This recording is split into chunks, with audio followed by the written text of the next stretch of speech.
The Abbott and Costello program, brought to you by Camel, the cigarette that's first in the service. Camels stay fresh, cool smoking, and slow burning because they're packed to go around the world. This is the music of Freddie Rich and his orchestra, the songs of Connie Haynes. Tonight's guest, the Paramount star of And the Angels Sing, Miss Dorothy Lamour, and starring Bud Abbott and Lou Costello.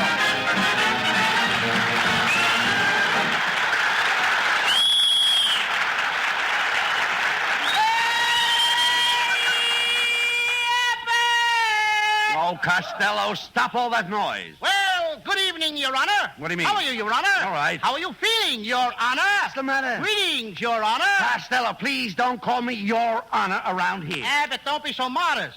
Ladies and gentlemen, I want you all to know that my old pal, Bud Abbott, has just been elected mayor of Sherman Oaks, California. So help me, this is no gag, it's on the level. And I say... And that's the truth. And I say, let's give his let's give his honor a great big hand. Speech, Abbott, speech. Come on, give him a speech. All right. That's a little too short, Abbott. Make another one that we'll understand. Make another speech. I didn't start yet, Costello. Come on, what are you waiting for? Go ahead, make a speech. Okay. Ladies and gentlemen. That's all. Now, just a minute, Costello. Notice the way he talks now, ladies and gentlemen. Now, just a minute. So fluently. Now, listen, Lou, please. I'm very Lights proud. in my eyes.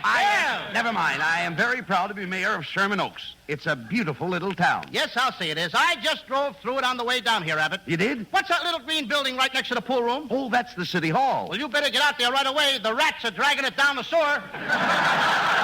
Costello, are you insinuating that Sherman Oaks is a small town? Brother, that town is so small, the motorcycle cop goes around on roller skates. Oh. Boy, is it a lonely place. Lonely? You heard me, Abbott. It's so lonely out there, the mosquitoes go around stinging each other. No. But I like the way it's laid out. What do you mean? It's a graveyard with lights. All right, Costello, go ahead and laugh, but wait until next week. I'm moving into the mayor's residence. The mayor's residence. Mm-hmm. Now, there's a lovely house. 2 rooms and a path. No. Not bath, path. All right. You wait until you see it next week. I'm going to have the most beautiful house in Sherman Oaks. I'm putting a wing on it. Why don't you put 2 wings on it and fly it over to Glendale? Costello, there's no sense discussing politics with you. You're too ignorant. Ignorant? I'll have you know that in my class of school, I was a moron. A moron? Is that good? In my class, it's excellent. Oh, never mind politics. We have something more important to think about. We're starting our new picture at MGM next week, and we've got to find a new leading lady. Abbott, you're right. The last leading lady we had, boy, was she murdered. Why? What was wrong with her? Every time I kissed her, she sounded like she was gargling. And what was she doing? Gargling? Well, you have nothing to worry about this time. Metro says we can cast the whole picture ourselves. Oh, good. Well, good evening, boys. Oh, it's Ken Niles. Well. Say, Ken, Costello and I are getting ready to cast our next picture, and we are looking for a leading lady. Well, of course, my beautiful wife would be wonderful for the part. Look, Niles, we're not making a horror picture. Now, look here, Costello. I'll have you know that my wife is a prize beauty. I stole her from Cary Grant. That ought to teach Grant to keep his stable door locked. I heard that remark. It's Mrs. Niles, Lou. Look I said it for you to hear. Take it easy. Dribble push. No. I'll have you know, Costello, that I could be a star in pictures. Why, only last week a director told me that there was character, dignity, strength, and intelligence in my face. He must have been reading between the lines. Costello, that's very unkind. Mrs. Niles has no lines in her face. Oh, no. If she had a string on each ear, she'd look like a Venetian blind.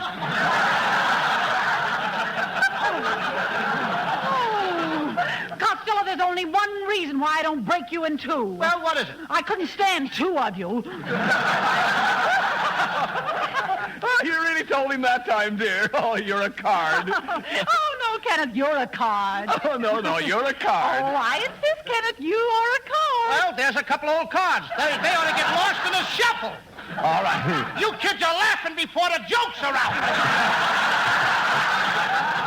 Look, quit arguing, Costello. Mrs. Niles may be just the leading lady we're looking for. Oh, thank you, Mr. Abbott. Oh, but you better give me a contract at once because 2 leading men are fighting over me right now. Who are they? Frankenstein and Dracula? Oh, you blubberhead. Why, I could get hit by a truck and look better than you do. Not if I was driving a truck.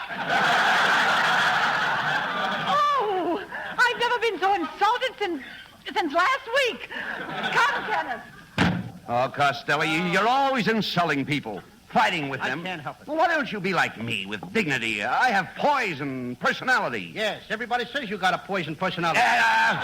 Just a I minute. ever elected you mayor. Just a minute. As the mayor of Sherman Oaks, I have to mingle with the people. For instance, yesterday I christened a ship. Well, what's so terrific about that? What do you mean? I'm supposed to christen an old oil tanker today, right after this program. Answer that. Hello, Costello speaking. Mr. Costello, this is the shipyard. Are you coming down here to christen the tanker today? Yeah, I'll be there. Well, you better bring along another bottle of champagne. Looks like my tanker has turned into a blender.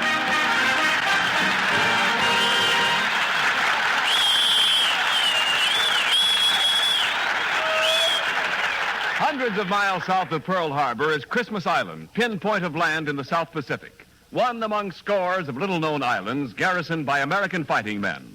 To Christmas Island, to United States bases throughout the world, go Camel cigarettes, by the million, by the ton.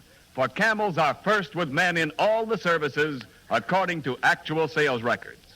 And when Camels get to the mid-Pacific, or to you, they're fresh, cool smoking, and slow burning. For Camels are packed to go around the world. Because Camels are so fresh, because they have more flavor, more people want Camels now, both at home and overseas. So remember, if your store was sold out today, try again. Camel cigarettes are worth asking for again. C-A-M-E-L-S. Camel cigarettes.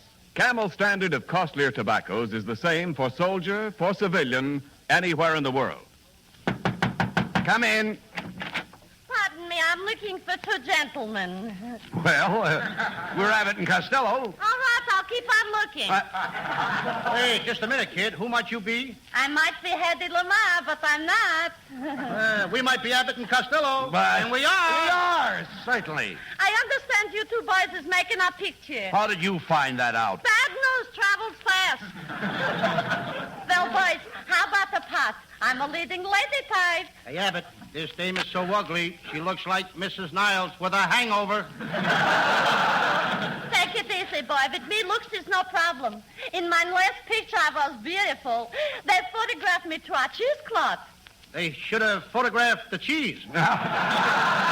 Just a minute, miss. I'd like to know who sent you over here. I'll have you to understand I'm a personal friend from Goldwyn. He thinks I'm a very fine actress. Goldwyn. Goldwyn. Hey, Abbott. What? If she's a friend of Goldwyn's, we'll have to give her a chance. You're right, Costello. Go ahead, miss. Do something. Well, I'll do for you a little poem I'm using only for auditions. It's a shorty. Goes like this. My mother sent me to the store to buy a sour pickle. The man gave me a pickle, and I handed him a penny. What kind of poem is that? It don't rhyme. When the guy gives you a pickle, you hand him a nickel. Nickel, pickle. Pickle, nickel. That rhymes. I should pay a nickel for a pickle just to make it rhyme. Look here, miss. Are you sure Sam Goldwyn sent you over here? What's Sam Goldwyn? Max Goldwyn by the Max, American Patent. Get her out of here! Get her out! Max Goldwyn. Hey, listen, Abbott. Now, what kind of dames are we going to be getting in our picture? Well, now, don't get excited, Costello. I've already talked to Dorothy Lamore, and she's going to come over and discuss the part of our leading lady. Dorothy Lamore. Yes. Boy, oh, boy. I can hardly wait till she gets here. You know, I feel like kissing her again. Again? Did you ever kiss Dorothy Lamore? No, but once before I felt like it. Boy, am I going to have fun being Dorothy Lamore's leading man. Well, for your information, Costello, I am going to be Miss Lamore's leading man. But you have a part, too. You're going to be the stunt man. Stunt man, not me, Abbott. I had an uncle who was a stunt man. He used to take his right hand and stick it in a lion's mouth. Really? Mm-hmm. What's your uncle's name? Now we call him Lefty. Lefty.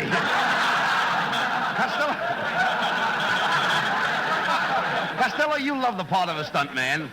You'll be all through the picture with Dorothy Lamore. Now, in the opening scene, Dorothy is kidnapped by a desert sheik.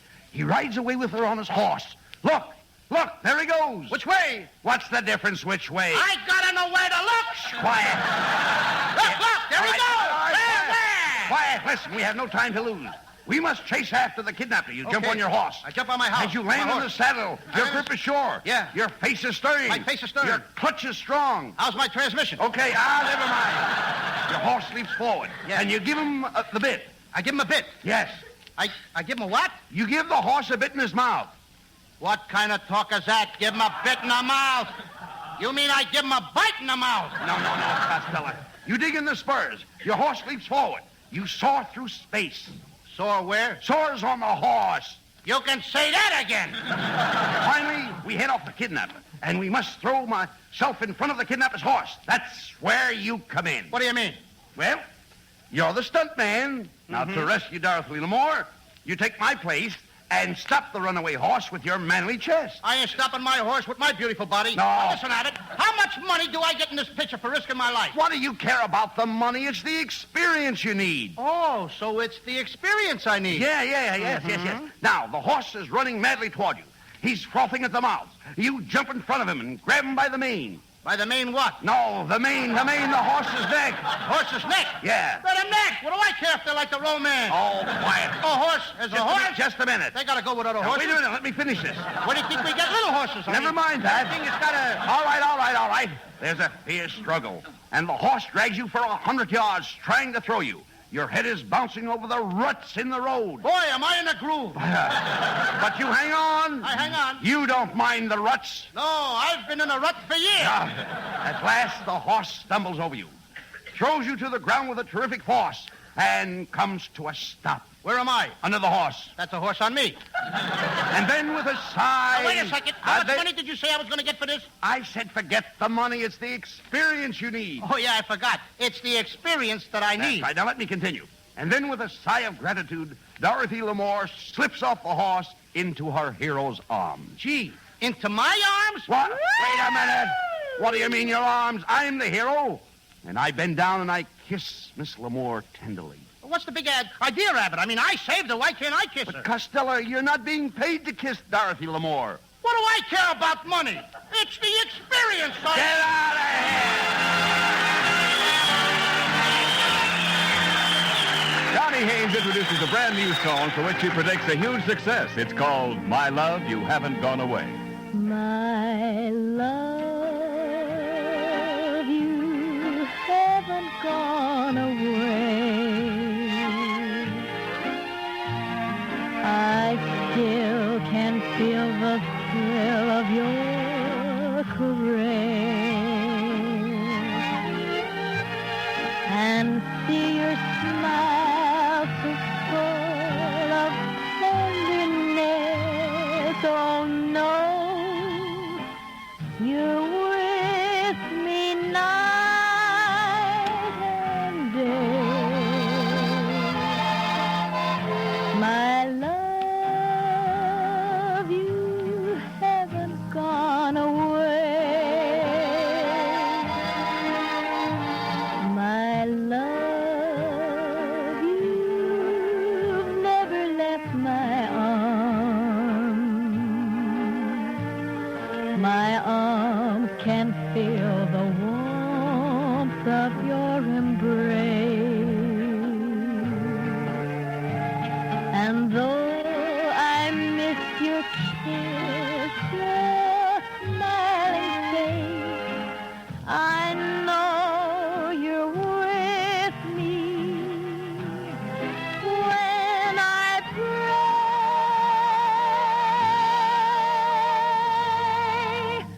My love, I miss you more each day. Oh no, you haven't gone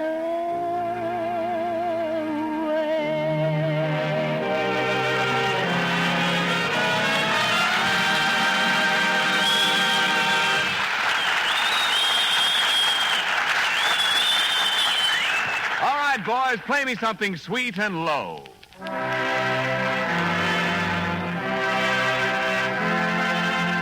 No, I mean something sweet and low and flat.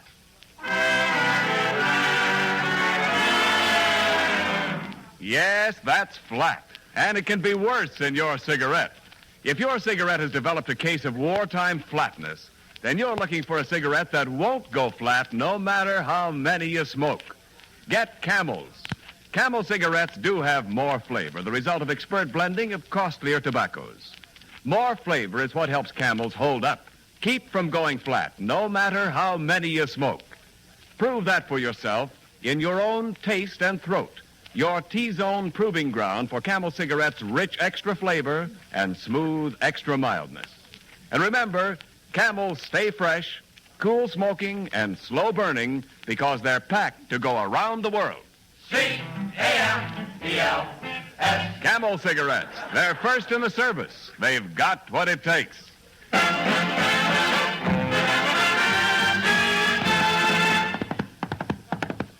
Hey, Abbott, there's somebody riding into the studio on a horse. Whoa, crooner! Costello, look who it is. It's Dorothy Lamour.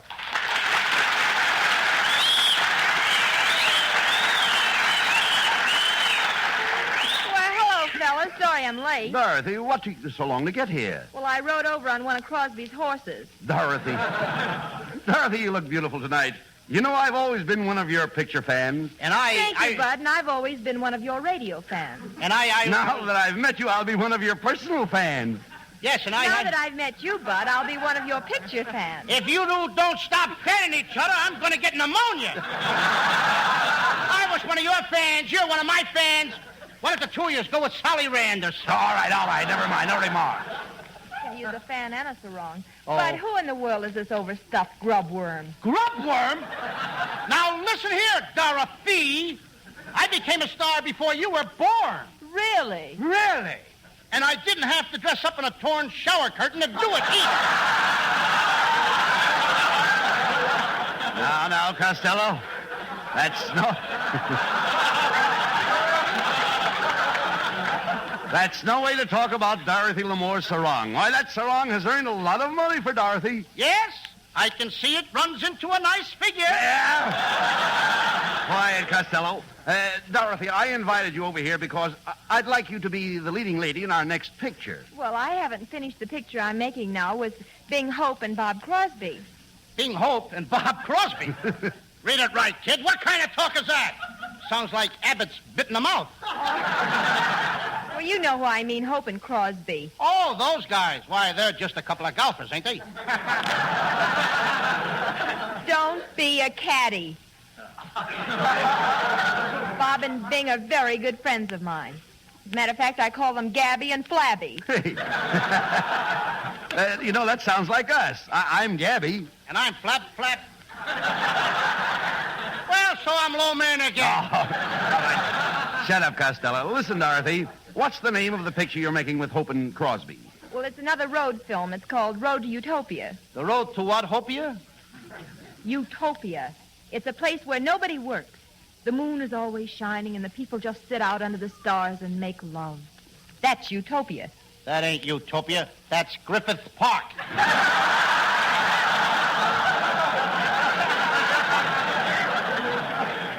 Listen, Dottie.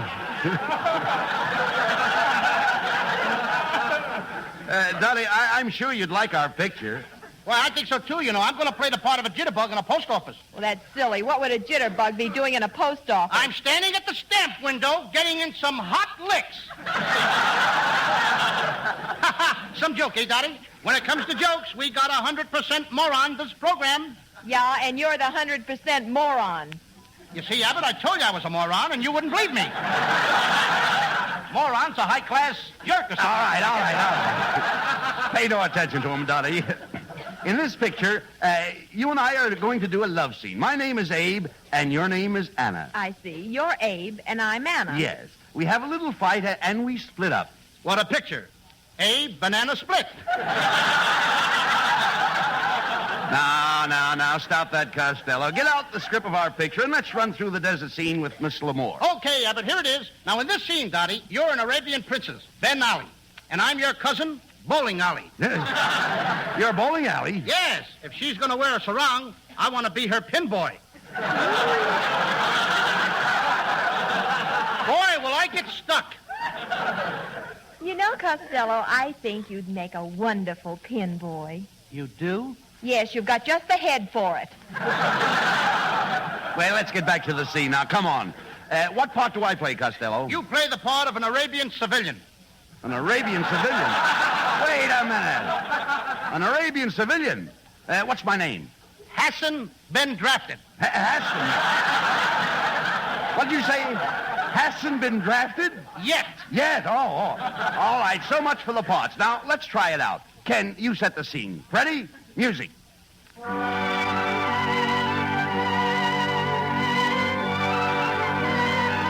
Ladies and gentlemen, we now present a soggy, sagging saga of the Sahara, starring Dorothy Lamour and Abbott and Costello. The story is entitled Two Dirty Bedouins, or It's Time to Change the Sheiks.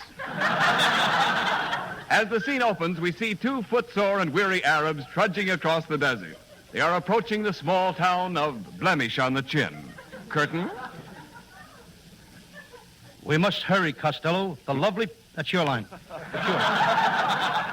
Oh, boy, Abbott. I can't take another step. This sand is terrible. And it was my line, too. Yes. We must hurry, Costello. The lovely Princess Benelli is being held captive by that wicked Sultan Atfei Ali Bey. That Atfei Ali Bey has certainly gone the pot. Shh, quiet. We're approaching the Sultan's tent. Help! Help! Save me! Save me! Costello, that's the voice of the princess. It's coming from this tent here. Hello in there! Did you bust a tube or something? Hello! Hello in there! It's me, Princess, me, your friend. Your friend, the Riff. Hello, Riff. What do you hear from Wrath? Oh, things are pretty rough with the Riff. Riff, rough, Riff. All right. Quiet, please. Wake up, everyone. It's dark in this tent, Princess. I can hardly see you. There she is, Abbott. Boy, she sure has gotten skinny. You're looking at the tent poles, stupid. I'm the one over here with the turban on my head. My, but that's a pretty turban. Yes, it was designed by Diana. How do you like that? The new Diana turban. Come, Princess. We will help you escape from the wicked Sultan. Yes, I've been in this tent so long I'm getting flap happy. Shh. Quiet. Someone's coming. Listen. The world will always welcome lovers as time goes by. Moonlight and love songs never out of date. Hey, who was that? That's Humphrey Bogart. He's walking back from Casablanca.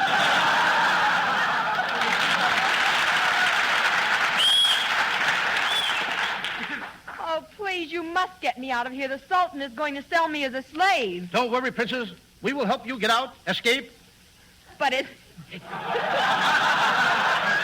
500 miles across the desert. Do you have a car? Nope. Do you have a Jeep? Nope.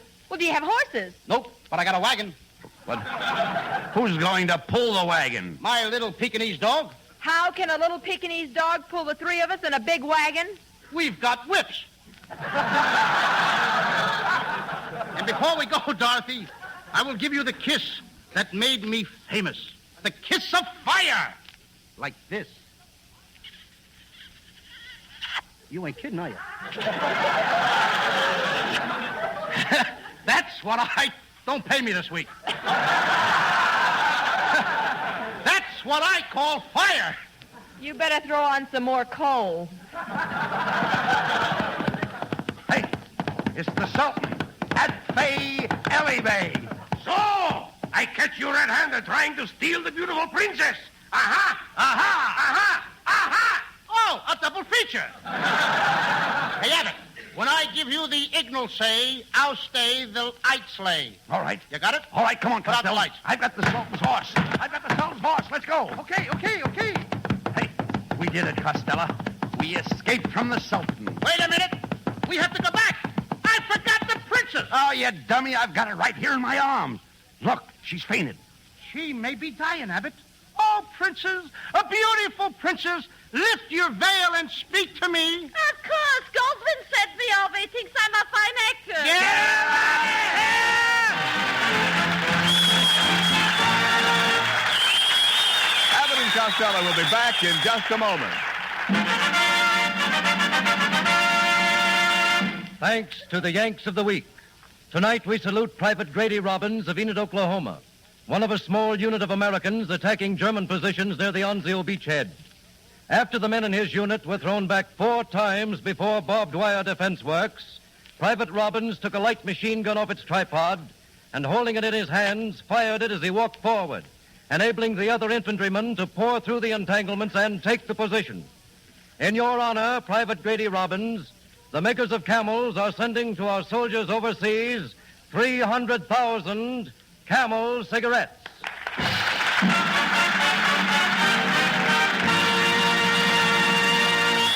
Each of the 4 Camel radio shows honors a Yank of the Week, sends 300,000 Camel cigarettes overseas, a total of more than 1 million Camels sent free each week. In this country, the traveling Camel caravans have thanked audiences of more than 3.5 million Yanks with free shows and free Camels. Camel broadcasts go out to the United States 4 times a week, a short wave to our men overseas and to South America. Listen tomorrow to Gary Moore and Jimmy Durante, Saturday to Bob Hawke in Thanks to the Yanks, Monday to Blondie, and next Thursday to Abbott and Costello with their guest, Mr. Sidney Greenstreet. And now here's Abbott and Costello with the final word. No, folks, we're a little late, so I'll just say good night and God bless you all.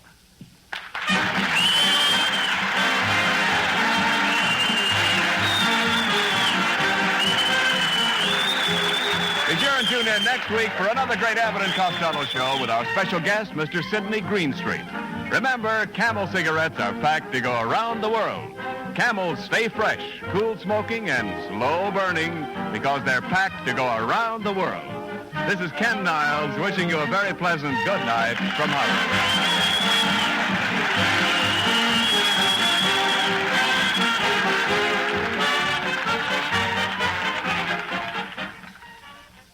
This is the National Broadcasting Company.